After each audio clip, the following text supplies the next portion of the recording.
ketika awal-awal toko online itu marak, ya, seringkali kita atau orang-orang di sekitar kita itu tertipu, ya. Gambarnya kayak gimana, tapi barang yang datang itu beda, gitu ya. Sampai-sampai sempat ada orang-orang, papa saya tuh sampai sekarang masih kurang suka untuk belanja online, ya. Karena dia merasa bahwa kadang-kadang yang diterima itu tidak sesuai dengan fotonya, ya. Padahal ya memang repot sih, tapi kan kalau sekarang sudah ada fitur untuk mengembalikan, ya, barang kalau dianggap tidak sesuai, yang penting bikin atau direkam videonya ketika unboxing, gitu ya. Nah, saudara-saudara, itu juga yang kadang terjadi kalau kita main dating apps, ya. Tahu dating apps ya? Jadi aplikasi yang mencari jodoh. Situ kan kelihatan tuh kalau saya laki-laki nanti akan muncul perempuan-perempuan foto-fotonya, gitu ya. Tidak jarang juga, ya, di fotonya seperti apa, di Instagramnya seperti apa, tapi ketika ketemu, wah kok beda, gitu ya, dari foto-fotonya. Sampai ada lagunya tuh dulu ya, foto postingannya dengan yang aslinya berbeda, gitu. Nah, saudara-saudara, dulu juga waktu saya SMP sempat ada ungkapan Huawei, ya. Huawei itu untuk ungkapan untuk seseorang. Kenapa Huawei? Karena kadang-kadang ketika kita melihat seseorang dari belakang itu kita wah, gitu ya. Tapi ketika dari depan lihat, weh. Nah, dulu tuh waktu saya SMP ngomongnya Huawei itu. Nah, saudara-saudara, jadi begitu ya. Kadang-kadang apa yang tampak di depan mata, apa yang kelihatan itu tidak sesuai dengan kenyataannya. Ya. Tidak jarang kita menemukan, tidak sedikit gitu ya, orang-orang yang membuat postingan atau di media sosial itu mencitrakan diri sedemikian rupa. Ya, luar biasa. Kalau saya mau ngambil contoh paling sederhana yang saudara-saudara juga mungkin akan temukan itu di masa-masa kampanye. Ya, ketika kampanye itu kan para calon-calon pejabat ini sudah pasti akan menunjukkan citra mereka yang baik. Sampai akhirnya dipilih dan sampai akhirnya suatu saat ketika sudah menjabat malah jatuh ke dalam lubang korupsi atau menerima suap atau gratifikasi. Atau kalau orang bilang aslinya itu kelihatan, ya, sifat aslinya tuh muncul. Begitu juga dengan contoh lain, misalkan dalam dunia pernikahan, gitu ya.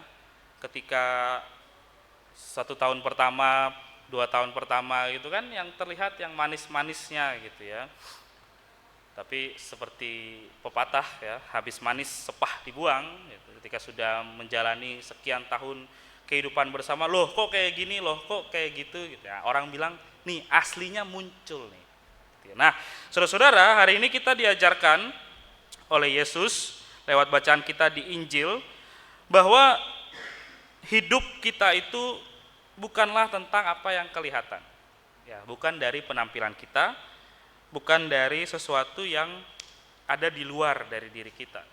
Karena tadi ya, penampilan itu bisa direkayasa, penampilan itu bisa dibuat-buat.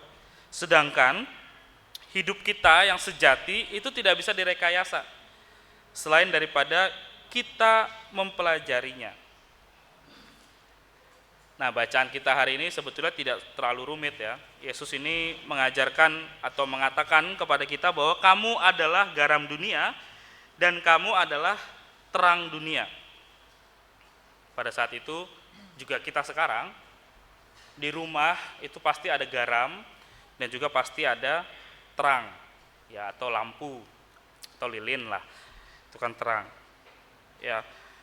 Jadi karena setiap rumah tangga itu punya garam, punya lampu penerang, berarti hidup para pengikut Yesus itu harus bisa memberikan rasa dan harus bisa menerangi. Ya, udah jelas. Jadi kita yang harus memberikan dampak, kita yang harus memberikan pengaruh, bukan kita yang terpengaruh. Karena di sini Yesus berkata, kamu adalah. garam dunia. Bukan Yesus mengatakan kamu harus jadi garam, kamu harus jadi terang. Ya karena itulah identitas kita. Kita adalah garam, kita adalah terang dunia. Nah, kemudian dikatakan oleh Yesus kan, jika garam itu menjadi tawar, dengan apakah ia diasinkan? Ya. Nah, pertanyaannya kan buat kita, apakah mungkin garam itu menjadi tawar, gitu ya? Nah, saudara-saudara, pada zaman itu, ketika Yesus hidup di dunia, garam itu ternyata bisa menjadi tawar. Jadi garam itu diekstrasi dari laut mati atau dari rawa-rawa, tercampur mineral lain, sehingga bisa larut atau kehilangan rasa asinnya. Dan orang membuang itu jadi alas jalan. Nah, jadi garam yang tawar itu adalah orang yang tampaknya mengikuti Yesus nih, tetapi larut dalam pengaruh dunia. Ya, dia itu tidak hadir membawa pengaruh, tidak hadir membawa kaidah-kaidah kekristenan gitu ya, atau yang diajarkan Yesus, tetapi malah mengikuti apa yang diinginkan oleh dunia sambil mencari pembenaran-pembenaran tertentu. Nah, saudara-saudara, atau khususnya ibu-ibu gitu ya, kita kan kalau masak, kita ya, saya sih enggak ya. Saya kalau ibu-ibu masak, kan garam yang dimasukkan ke masakan itu kan kalau saya baca-baca di resep, biasanya tulisannya secukupnya, ya. Jarang tuh masukkan garam 2 sendok nasi gitu kan. Asin banget gitu ya, apa namanya, bisa malah bikin pusing ya. Tetapi garam itu sedikit saja ya, dia bisa memberikan rasa ya. Bahkan garam itu kalau dimasukkan ke masakan ya, ketika sudah jadi, apa kita bisa menunjuk yang mana yang garam? Ya, apakah kita bisa melihat mana sih garamnya nih? Kan dia sudah tidak ada. Dia larut ke dalam dunia, tetapi beda dengan garam yang tawar, kelarutannya garam ini memberikan rasa asin pastinya. Nah, juga garam tuh bisa jadi pengawet. Ya, banyak makanan yang dibaluri dengan garam dan kemudian dia bisa mencegah dari kebusukan. Nah, itulah garam, saudara-saudara. Jadi dia itu tetap asin dimanapun kita memasukkannya, dan dia akan memberikan dampak kalau diberikan dengan cukup ya.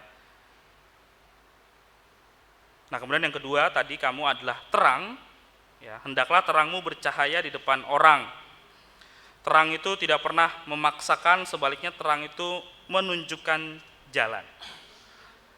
Nah, saudara-saudara, terang para pengikut Yesus itu bukan dari dirinya sendiri, bukan dari diri kita, bukan dari orang-orang lain, tetapi dari sumber terang itu sendiri, yaitu Yesus Kristus. Jadi sebagaimana terang yang ada di dalam Yesus itu tidak pernah menyilaukan dan membuat mata orang yang melihatnya sakit, demikian juga para pengikut Yesus, terang yang dimiliki itu tidak boleh terang yang menyakitkan. Nah, jadi gini maksudnya, ini di bacaan kita di Nabi Yesaya, yang ditulis oleh Nabi Yesaya, bahwa disitu kan tulis tentang puasa dan kesalehan, yaitu kan terang ya. Puasa dan kesalehan itu tidak boleh digunakan untuk pamer, tidak boleh digunakan untuk sombong-sombongan ya. Beberapa minggu lagi kita lagi-lagi bersamaan dengan saudara-saudara kita yang umat muslim akan bersama-sama berpuasa ya.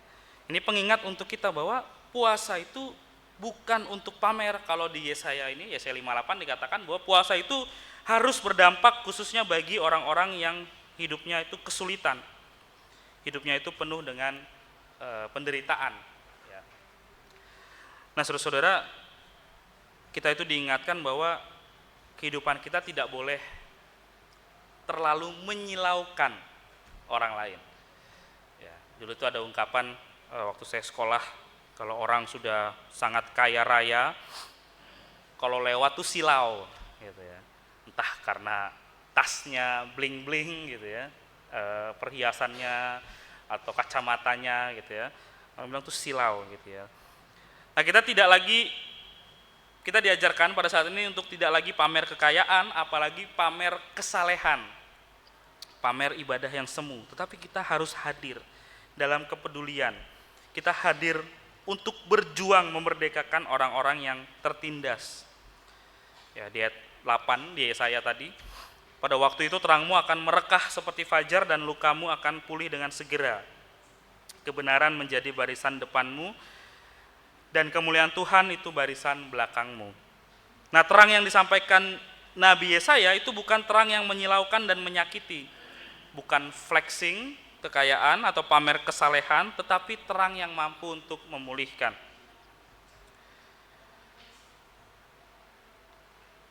Nah, saudara-saudara, saat ini itu kita hadir untuk memuliakan Allah. Dan pertanyaannya kan, di mana?